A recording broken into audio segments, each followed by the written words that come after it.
ഇപ്പോൾ നമുക്കൊപ്പം സോണി ഉണ്ട്. Soni Cheruvathur. Soni, very good evening. ഞാൻ അരുണാണ്. സോണി, എങ്ങനെയാണ് കളിയെ ഒന്ന് വിലയിരുത്തുന്നത്?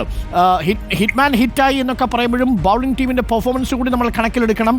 ന്യൂസിലൻഡ് ഒരു വലിയ സ്കോറിലേക്ക് പോകാതെ തടഞ്ഞു നിർത്തിയത് കുൽദീപും വരുണും ഒക്കെ അടങ്ങുന്ന സംഘമാണ്. സോണി, എങ്ങനെ വിലയിരുത്തുന്നു മത്സരത്തെ? യാതൊരു സംശയമില്ല, നേരത്തെ സൂചിപ്പിച്ചോളൊരു പകരക്കാരനായി ടീമിലേക്ക് എത്തുന്നു. പക്ഷേ അദ്ദേഹം ടീമിലെത്തിയതിനു ശേഷം നമ്മുടെ ബോളിംഗിൽ ഒരു എക്സ് ഫാക്ടർ ഉണ്ട് നമുക്ക് നിസ്സംശയം പറയാം. കാരണം പ്രത്യേകിച്ച് മിഡിൽ ഓവേഴ്സിൽ റണ്ണുകൾ കൊടുക്കുന്നതിൽ പിച്ച് കാണിക്കുന്നു എന്ന് മാത്രമല്ല, വിക്കറ്റുകൾ നേടി എതിർ ടീമിനെ സമ്മർദ്ദത്തിലാക്കാൻ വരുൺ ചക്രവർത്തിക്ക് സാധിക്കുന്നുണ്ട്. KKR-ൽ തന്റെ കുന്തവനെയായിരുന്ന വരുൺ ചക്രവർത്തിയെ ടീം ഇന്ത്യയിലേക്ക് എത്തിക്കുമ്പോൾ ടീം ഇന്ത്യ ഒന്നുകൂടി ശക്തിപ്പെട്ടു എന്നാണ് എനിക്ക് തോന്നുന്നത്. ഗൗതം ഗംഭീറിന്റെ ആ ഒരു നീക്കം അതിനെ അഭിനന്ദിക്കാതെ വയ്യ. ഓക്കെ. മാത്രവുമല്ല, രോഹിത് ശർമ്മ സാധാരണ ഫൈനലിൽ ചിലപ്പോൾ കലമുടയ്ക്കുന്നതാണ്. വിരാട് കോഹ്ലിയുടെ ഇന്നത്തെ ഇന്നിങ്സ് വളരെ മോശമായിരുന്നു. 2 ബോളിൽ 1 റൺസ് മാത്രമാണ് എടുത്തത്. ഒരു കൺസിസ്റ്റൻ്റ് ആയിട്ട് പെർഫോം ചെയ്ത ബാറ്റ്സ്മാൻമാർ, പ്രത്യേകിച്ച് വിരാട് കോഹ്ലി ആ സാഹചര്യത്തിൽ മടങ്ങിയൊരു വലിയ ആശങ്കയുണ്ടാക്കി. പക്ഷേ രോഹിതിൻ്റെ ബാറ്റിംഗ് 83 പന്തിൽ 76 റൺസ്, ഏകദേശം 92 ശരാശരിയിലാണ്, സ്ട്രൈക്ക് റേറ്റിലാണ് ബാറ്റ് ചെയ്തിരിക്കുന്നത്. എങ്ങനെ കാണുന്നു രോഹിതിൻ്റെ ഇന്നിങ്സ്? തീർത്തും ഉത്തരവാദിത്വമുള്ള ഒരു ക്യാപ്റ്റന്റെ ഇന്നിങ്സ് എന്ന് അതിനെ സൂചിപ്പിക്കാം. പ്രത്യേകിച്ച് നമുക്ക് ഏറ്റവും ആവശ്യമുള്ള സ്ഥാനത്ത് നേരത്തെ സൂചിപ്പിച്ച പോലെ തന്നെ ഏറ്റവും അവസാനം കൊണ്ട് കലമടയ്ക്കുന്ന ഒരു കാര്യങ്ങളൊക്കെ മുമ്പ് ഉണ്ടായിട്ടുണ്ട്. പക്ഷെ അതിന് എന്തെങ്കിലും ഒരു സാധ്യത ന്യൂസിലാൻഡിന് ഈ മത്സരത്തിലേക്ക് തിരിച്ചു വരണമായിരുന്നു എന്നുണ്ടെങ്കിൽ തുടക്കത്തിൽ വിക്കറ്റുകൾ നേടി നമ്മുടെ മധ്യനിരയെ സമ്മർദ്ദത്തിലാക്കുക എന്നുള്ളത് മാത്രമാണ്. കാരണം വിക്കറ്റ് റൺ എടുക്കുക എന്നുള്ളത് അത്ര എളുപ്പമായിരുന്നില്ല. പ്രത്യേകിച്ച് സ്പിന്നേഴ്സ് പന്തെറിയുമ്പോൾ തിരിയുന്നുണ്ടായിരുന്നു, പന്ത് ബാറ്റിലേക്ക് നല്ല രീതിയിൽ വരുന്നുണ്ടായിരുന്നില്ല. അപ്പൊ എന്തെങ്കിലും സാധ്യത ന്യൂസിലാൻഡിന് സംഭവിച്ചതുപോലെ തുടക്കത്തിൽ വിക്കറ്റുകൾ നഷ്ടപ്പെട്ടിരുന്നെങ്കിൽ മാത്രമാണ് നമ്മൾ കൂടുതൽ സമ്മർദ്ദത്തിലേക്ക് പോകേണ്ടിയിരുന്നത്. പക്ഷെ അത് തടയാനായിട്ട് ശുഭ്മൻ ഗില്ലിനും രോഹിത് ശർമ്മയ്ക്കും സാധിച്ചു. ഒരു ക്യാപ്റ്റന്റെ ഉത്തരവാദിത്വത്തിൽ രോഹിത് ശർമ്മ കളിച്ചത് തുടർച്ചയായിട്ട് കൺസിസ്റ്റന്റ് ആയ പെർഫോമൻസ് ആണ് കാഴ്ചവെക്കുന്നത്. ഇന്ന് 62 പന്തിൽ 48, 2 6-ഉം 2 4-ഉം അടക്കുന്ന 77 റൺസ് സ്ട്രൈക്ക് റേറ്റിൽ.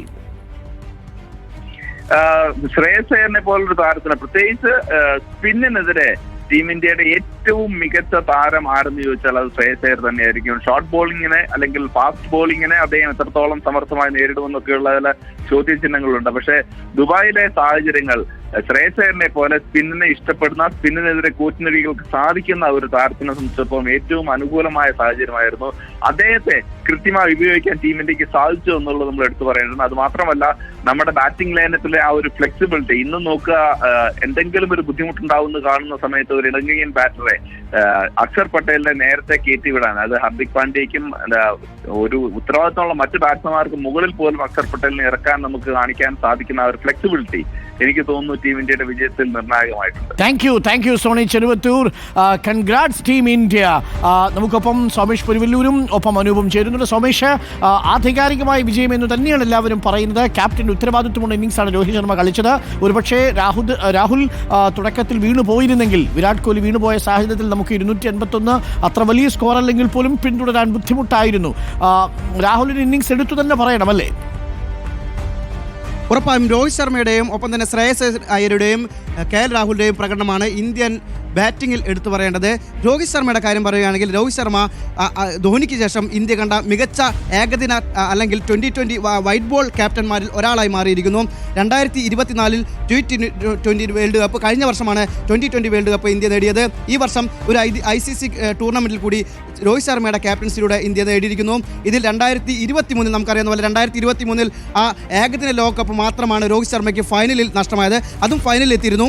പിന്നീട് തൊട്ടടുത്ത വർഷം 2020 വേൾഡ് കപ്പും തൊട്ടടുത്ത വർഷം ചാമ്പ്യൻസ് ട്രോഫിയും നേടിയിരിക്കുന്നു. അതായത് ഒരുപക്ഷെ ഈ രോഹിത് ശർമ്മ വിരമിക്കും എന്ന കണക്കുകൂട്ടലായിരുന്നു ഈ ICC ചാമ്പ്യൻസ് ട്രോഫിക്ക് വരുമ്പോൾ ഉണ്ടായിരുന്നത്. എന്നാൽ